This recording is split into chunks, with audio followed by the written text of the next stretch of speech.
You guys wanted to talk to me about something about the videos? Well, we've been trying to tell you for months now that we really need to start cleaning up that background. But like, what do you want me to do about this? This is an active business here. If we Y- want to clean this up, it's gonna take more than just a little snapping of the fingers and editing magic. What the heck am I supposed to do to solve this problem then? Because, dude, I got a bad back, and there's over 100 kilos down there. Right. I never said you had to move it. You ever heard about putting lipstick on a pig? On the internet, all they care about is judging the book by its cover, and that's all we need. So you're All we need is the saying pretty cover. we have to cover the book? Yes. And a really nice, clean cover. That's Yes. all we want. All we want is the best, like just a smooth, nice background. That's all we've ever wanted. And I'm told that you're not the only one, so Let's Get into it.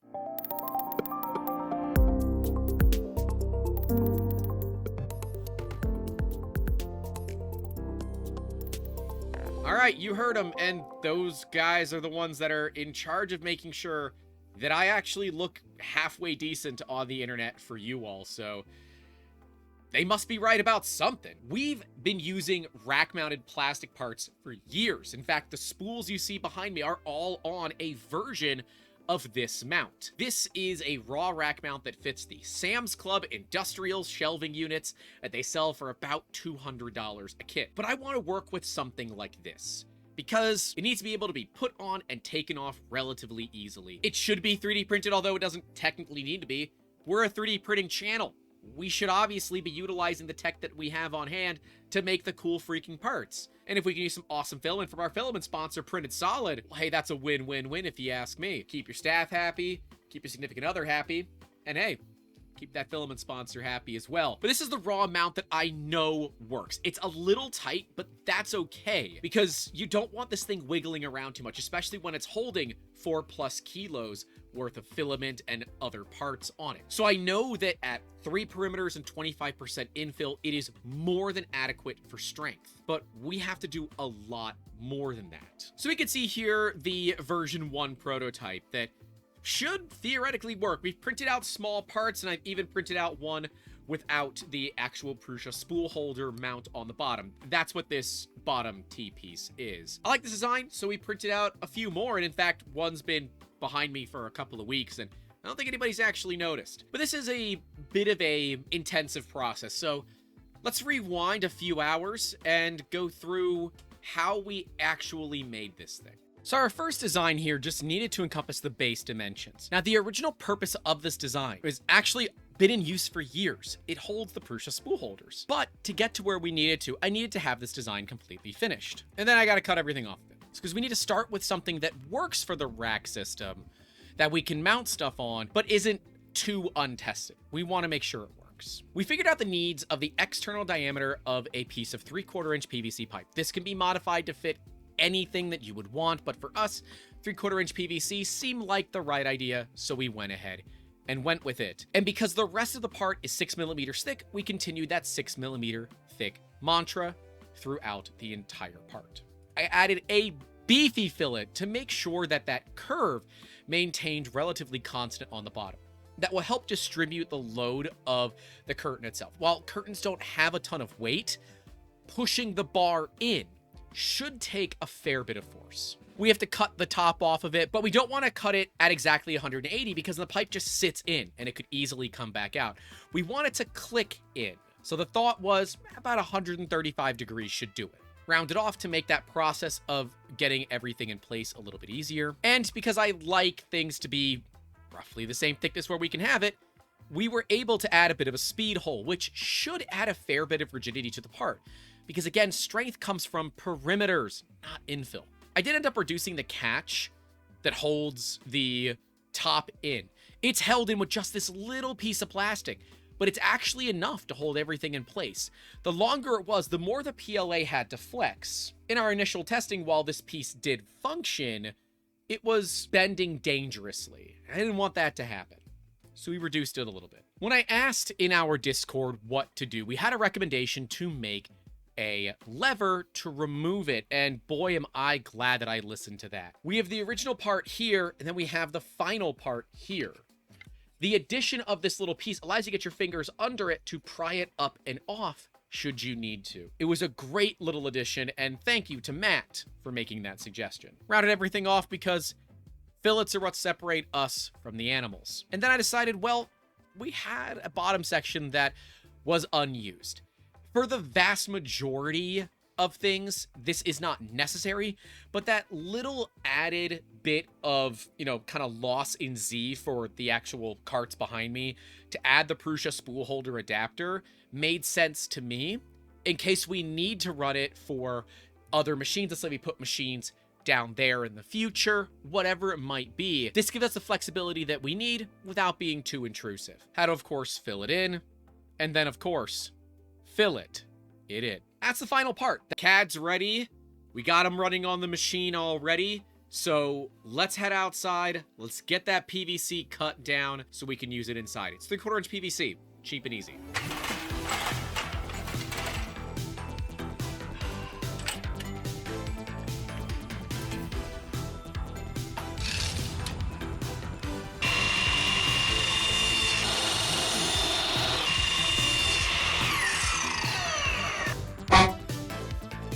Okay. Time to get back inside.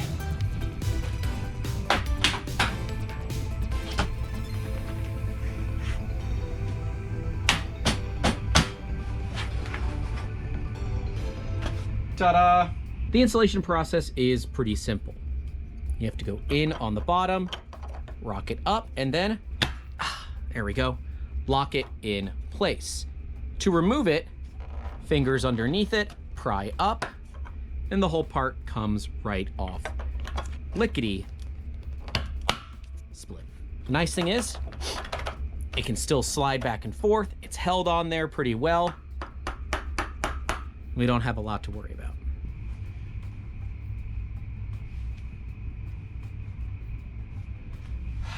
Well, that's not good. You plan for things, but they don't always work out as you planned. I'm gonna have to rebuild this. Take a look. I didn't account for the diameter of the rings because when we built this and when I designed it, I didn't know what type of actual curtains that we were going to be using here. Originally, we were going to use ones with the full pull pocket, which, has the entire thing. But I end up going with the rings because I think I can get them to be a lot closer when I'm opening it up. The problem is, there's not enough distance to do that, and so they get stuck. Further, I didn't know how high these are going to be above the actual thing here, the foam of the pad. So yeah, we're gonna have to redo this. So I'm gonna get back to Fusion and we're gonna sort this one out. Oh, what a mistake. Mistakes were made. That's life though. That's life. That's life. Let's get Fusion open and let's fix all that. All right, well, this is what happens when you don't have all of your measurements when you build and order things. So let's make some changes, shall we?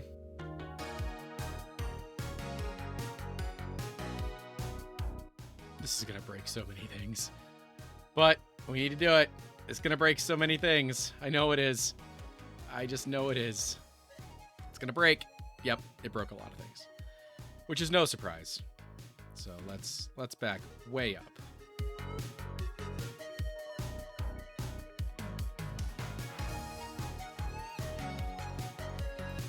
I don't think that's helping it.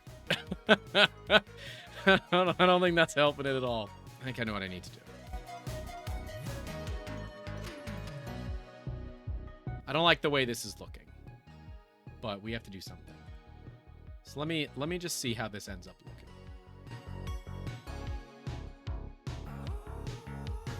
That should work. That pulls it away further. It puts it lower, and my logo gets on the top, which I'm not opposed to.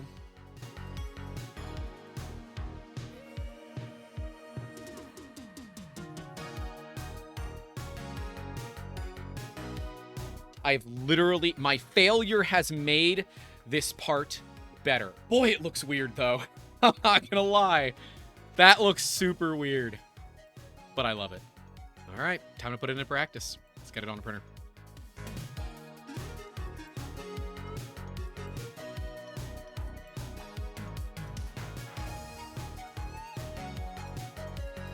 And so my setup goes from this to this.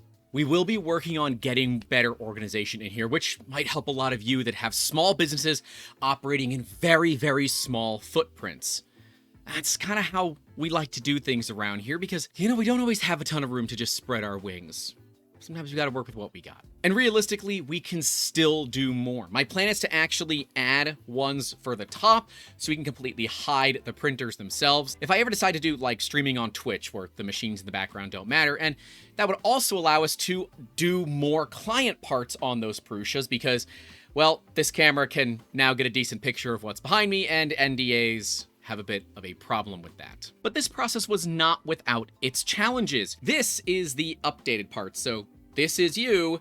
This is the guy she tells you not to worry about. And I had enough room to add 2 Prusa spool holders to it. So now we could even have the curtains and have extra spools for whatever you might need. Anything from a reverse Bowden tube mount. It's just a standardized system that part of the industry has already adopted, and we've adopted those spool holders. So this makes the most sense for us. If you do want to download the most updated version of this, we will have it listed in that description, available via printables and Thangs. And if you do support us financially on platforms like Patreon or PayPal, we will have this step model for the original variant of this without the actual hook or anything like that on it, just the raw mount, so that you can do something like this on your shelves as well. I imagine most of the shelves are relatively similar. And this is one of the great things about 3D printing because I was able to test out this new theory in less than 3 hours and have one of them ready to go to prove that this is a significantly better system than this and happens to look a lot nicer too.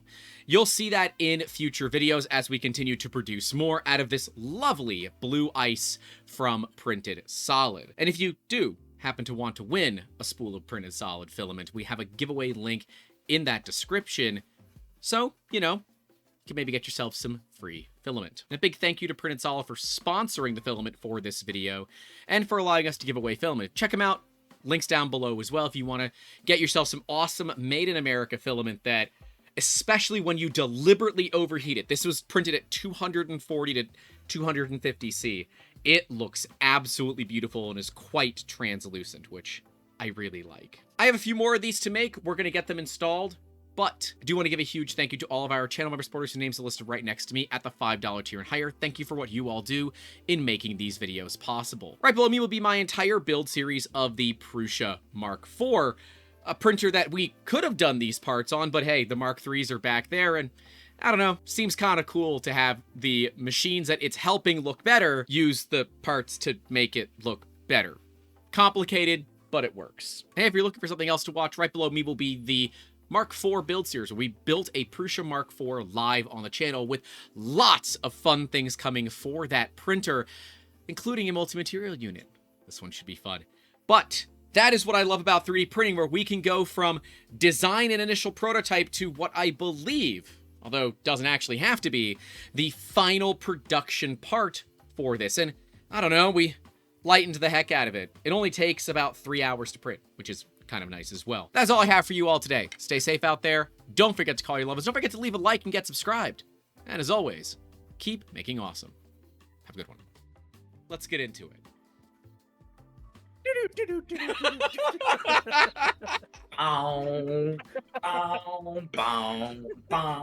This has to be the blooper. I'm sorry. You did that to yourselves now. This has to be the blooper.